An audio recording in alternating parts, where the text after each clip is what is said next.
자, 여러분들과 함께 에베소서 3장 14절부터 21절까지의 말씀을 살펴보겠습니다. 에베소서 1장부터 3장까지는 신학적인 내용입니다. 특별히 하나님의 백성들이 어떻게 구원을 받게 되었는지 사도 바울은 신학적으로 잘 설명을 하고 있습니다. 그리고 난 이후에 1장 17절에 보면 지혜와 계시의 영을 달라고 사도 바울은 기도합니다. 지혜와 계시의 영은 성령님을 의미합니다.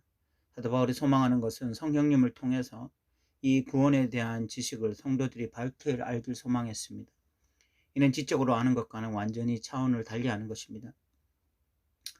우리가 성경 공부를 하면 무조건 사람들이 변화되는 것이 아닙니다. 우리가 성경 통독을 하거나 묵상을 한다고 무조건 진리를 알게 되는 것도 아닙니다.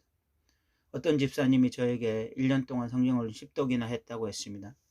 그 집사님은 그렇게 성경을 읽으면 자신의 삶에 무슨 큰 변화가 일어날 것이라고 기대했다고 했습니다. 그런데 실질적으로 아무 일도 일어나지 않았다고 하면서 성경을 읽는다고 되는 일은 아니라고 한탄하는 것을 봤습니다.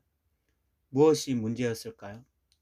집사님은 성경을 읽으면서 사모함도 있었고 진지하게 읽었고 묵상도 했을 텐데 도대체 무엇이 문제였을까요? 이 성령의 조명이 문제였던 것입니다. 인간이 머리로 이해할 수 있는 것이 성경이 아닙니다. 결국 지혜와 계시의 영을 통해서 영적인 눈이 뜨여지고, 그래서 그 영적인 눈이 뜨여진 상태에서 성경을 보게 될 때에 우리는 그 성경의 오묘한 진리 속에 빠지게 되어지고 성경의 능력도 깨닫게 되는 것입니다.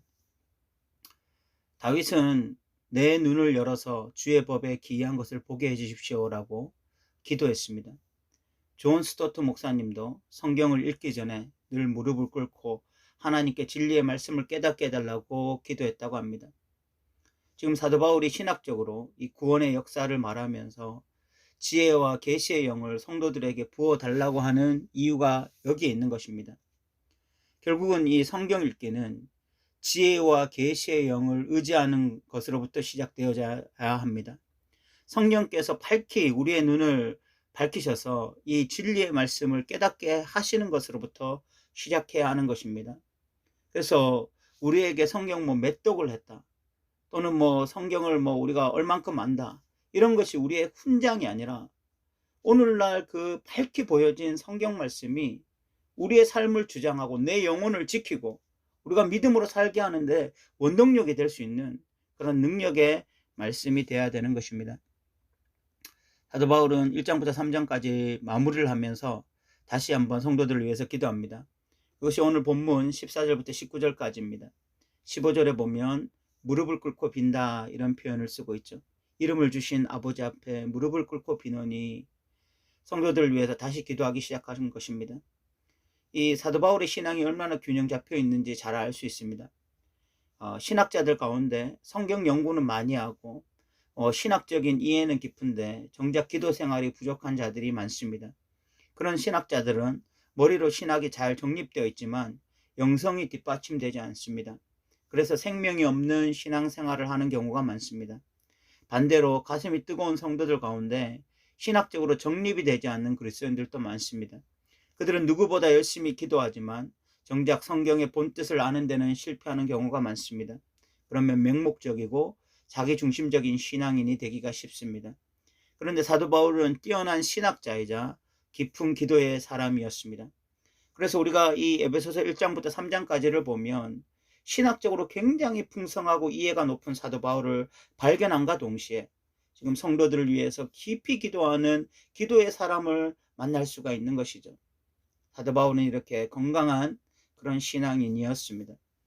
사도 바울이 첫 번째로 성도들을 위해서 기도한 것은 속사람을 능력으로 강건케 해달라는 기도였습니다. 16절에 보시면 그의 영광의 풍성함을 따라 그의 성령으로 말미암아 너희 속사람을 능력으로 강건하게 하옵시며 라고 기도하고 있습니다. 여기서 속사람을 능력으로 강건하게 해달라고 기도하는데, 속사람이라고 하는 것은 내적인 마음 상태를 의미합니다. 저는 좀 속된 표현으로 이렇게 말하고 싶습니다. 우리 그리스도인들이 현실이나 환경 상하게 쫄게 되어지면 그리스도인 다음을 살기가 어려워집니다. 저는 제 개인적으로 이것을 너무나 익히 잘 알고 있습니다. 개척을 하고 난 이후에 현실적인 어려움이 크게 다가왔습니다. 내일 어떻게 먹고 살 수 있을지, 알지 못하는 상황이었습니다. 그때 제 마음속에 외친 외침이 있었습니다. 굉장히 속된 표현이지만 저 혼자 이렇게 외쳤습니다. 쫄지 말자, 이렇게 외쳤어요. 그 상황에서 마음이 쫄려버리면 이제 믿음으로 할 수 있는 것이 없어져 버립니다. 결국 마음이 강건해야 됩니다. 사도행전에 보면 제자들은 속사람이 강건해지는 경험을 합니다. 그들은 예수님이 십자가상에 달리기 전까지만 해도 쫄보들이었습니다.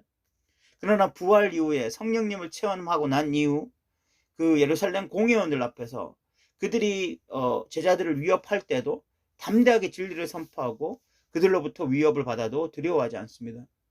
결국 우리의 마음이 담대해야 신앙의 행보를 이어갈 수 있습니다. 우리에게 어려움이 찾아오고 고난이 찾아오고 정말 막막한 현실 앞에서도 우리가 쫄지 않고 믿음으로 하나님을 바라보는 이 속사람이 강건해야만 신앙의 행보를 이어갈 수 있습니다. 신앙의 발걸음을 계속해서 뛰어갈 수 있습니다. 그것을 사도 바울이 너무나 잘 알고 있기 때문에 성도들의 마음이 강건해질 수 있도록 기도하고 있는 것입니다. 두 번째로 사도 바울은 그리스도의 사랑을 알게 해달라고 기도하고 있습니다. 18절에 보면 능히 모든 성도와 함께 지식에 넘치는 그리스도의 사랑을 알고 라고 기도하고 있습니다. 달란트 비유를 보면요, 한 달란트 받은 사람이 달란트를 남기지 못한 결정적인 이유가 주인에 대한 심각한 오해였다는 것을 알 수 있습니다. 그는 주인에 대해서 이렇게 말을 합니다. 주인이여, 당신은 굳은 사람이라 심지 않은 데서 거두고 해치지 않은 데서 모으는 줄을 내가 알았으므로, 이렇게 말을 합니다. 주인에 대한 심각한 오해죠. 주인을 마치 깡패처럼 본 것입니다. 그래서 달란트를 땅에 묻어버린 것입니다. 마찬가지로 그리스도에 대해서, 예수님에 대해서 심각하게 오해하는 그리스도인들이 있을 수 있습니다. 자신의 삶을 돌아보면서 왜 자신의 삶을 도와주지 않고 있는지, 왜 자신의 고통을 위로하고 있지 않는지, 자신의 형편이 왜 이렇게 좋아지지 않는지, 도대체 자신에게 관심이 있는지, 예수님이 사랑이라고 말씀하시는데 머리로는 이해되는데 가슴으로는 이해되지 않을 수 있는 것입니다. 그렇게 예수님의 사랑이 느껴지지 않으면 신앙이 굉장히 형식주의에 빠지게 되어집니다. 명분은 유지하지만 거의 신앙의 내사 상태에 빠지게 되어집니다. 그래서 주님을 위해서 무엇을 할 수도 없고 하고 싶은 마음이 들지도 않습니다. 그런데 그런 성도들이 다시 깨달아야 되죠. 그리스도의 사랑을 깨달아야 됩니다. 자신을 향한 사랑이 무엇인지 알아야 됩니다. 그 너비와 그 길이와 그 높이와 그 깊이가 어떠한지를 다시 깨달아야 됩니다. 결국 그 예수 그리스도에 대한 사랑을 다시 한번 온전하게 깊이 깨달을 때, 나를 향한 그 예수님의 사랑을 온전하게 깨달을 때에 다시 신앙으로 살고 싶어져요. 주님의 기쁨이 되고 싶습니다. 주님을 위해서 살고 싶습니다.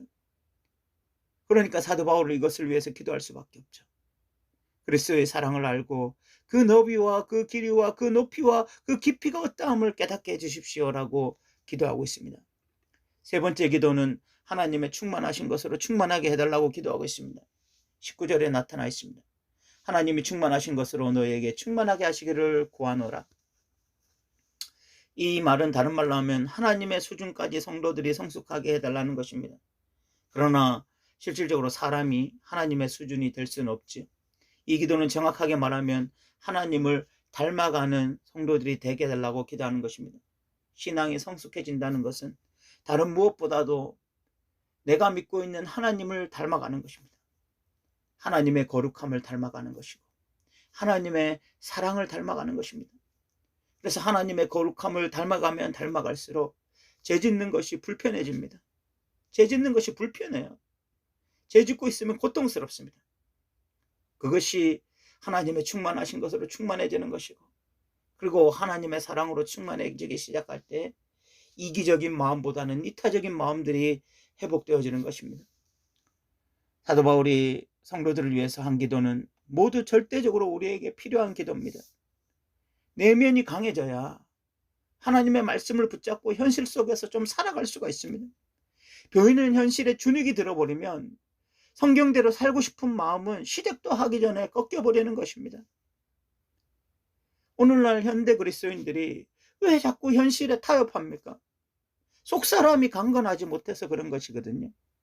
성경을 그렇게 많이 공부하고 예배를 그렇게 많이 드리고 교회 봉사를 그렇게 많이 해도 현실에 가면 뭐 너무 쉽게 깨어지고 부서지고 낙심하고 절망하고 하는 그 이유는 속사람이 강건하지 않기 때문에, 사도 바울은 바로 그것을 위해서 기도하고 있는 거죠. 여러분, 예수님의 사랑을 알지 못하면 신앙생활에 감동이 없어요. 신앙생활에 감동이 사라지면 신앙생활이 무미건조해집니다. 무엇을 해야 한다는 의무감은 있지만 기쁨이 사라집니다. 기쁨이. 그런데 우리에게 이 신앙이 의무감이 아니라 기쁨으로 신앙생활을 할 수 있게 만들어주는 동력이 뭡니까? 예수님의 사랑을 아는 것이거든요. 예수님의 사랑을 알아야 돼요. 그 너비와 그 길이와 그 높이와 그 깊이를 알아가기 시작해야 돼요. 진리의 말씀 가운데 거하기 시작할 때, 진리의 말씀이 나를 사로잡기 시작할 때 이 사랑에 깊이 잠기는 은혜들을 경험할 수가 있습니다. 우리가 현실 속에 깊이 잠겨 있으면요, 예수님의 사랑이 느껴지지가 않습니다. 내가 이렇게 힘든데, 내가 이렇게 어려운데, 내가 이렇게 고통스러운데 왜 나를 돌아보시지 않느냐, 정말 나를 사랑하시는 거 맞느냐, 그런 생각이 들어요. 그런데 진리에 깊이 잠겨보면 나를 위해 십자가에 달리신 예수가 보이고, 나를 사랑하사 나를 예정하신 성부 하나님이 보시고, 지금도 나에게 찾아와 위로하시고 말씀하시고 격려하시는 성령 하나님이 보입니다. 그때 우리는 다시 우리의 심장이 뜨거워지고 주님을 향해서 달려갈 수 있는 거죠. 이렇게 우리의 속사람이 강건해지고 그리스도의 사랑을 알아야 되는 궁극적인 목적은 하나님을 닮아가기 위함입니다. 그래서 우리가 신앙생활이 많아지면 많아질수록 교회 생활에 익숙해지는 자들이 아니라 하나님의 성품에 익숙해지는 자들이 되어야 되는 것이죠. 사도 바울은 이 기도를 드리고 난 이후에 하나님에 대한 기대로 충만합니다. 20절에 보면 우리 가운데서 역사하시는 능력대로 우리가 구하거나 생각하는 모든 것에 더 넘치도록 능히 하실 이에게라고 말씀하고 있습니다. 기도가 잘 안 되는 분들은 이 말씀을 묵상하면 좋을 것 같습니다. 기도가 잘 되는 이유는 기대감이 없기 때문에 그런 것이거든요. 뭐 기도해 봐야 되겠어, 그런 생각 때문에 기도가 안 됩니다. 그러나 우리가 구하거나 생각하는 것 이상으로 우리에게 주실 것이다, 내가 기도할 때 하나님 반드시 응답하시고 그 이상으로 주실 것이다, 이런 기대함이 생기면 우리는 막 기도하고 싶어지죠. 사도 바울은 그러면서 21절에 하나님을 찬송하며 마치고 있습니다. 21절에 보면 교회 안에서와 그리스도 예수 안에서 영광이 되도록 영원 무궁하기를 원하노라. 아멘. 송영으로 마치고 있습니다. 참으로 이런 신앙생활을 할 수 있으면 얼마나 좋을까요? 신학적인 묵상, 성도들을 향한 기도, 그리고 결론적으로 하나님을 찬양하는 이런 신앙생활 말입니다. 오늘 우리 14절부터 21절까지를 살펴보았습니다. 사도 바울은 성도들을 향해서 기도합니다. 속사람이 강건하게 하옵소서, 그리스도의 사랑을 알게 하옵소서, 하나님의 충만하신 것으로 충만케 하여 주시옵소서. 우리도 서로를 향해서 이런 기도를 했으면 좋겠습니다. 아무개 집사님의 마음을 강건하게 하옵소서, 그리스도의 사랑을 알게 하옵소서, 하나님을 닮아가게 하여 주시옵소서. 그리고 우리가 기대했으면 좋겠습니다. 우리가 구하거나 생각하는 모든 것에 더 넘치도록 하나님이 주실 것이다. 그리고 하나님을 찬양했으면 좋겠습니다. 하나님만이 홀로 영광을 받으시옵소서. 이런 귀한 신앙생활하는 저와 여러분 되시기 바랍니다. 오늘도 들어주셔서 감사합니다.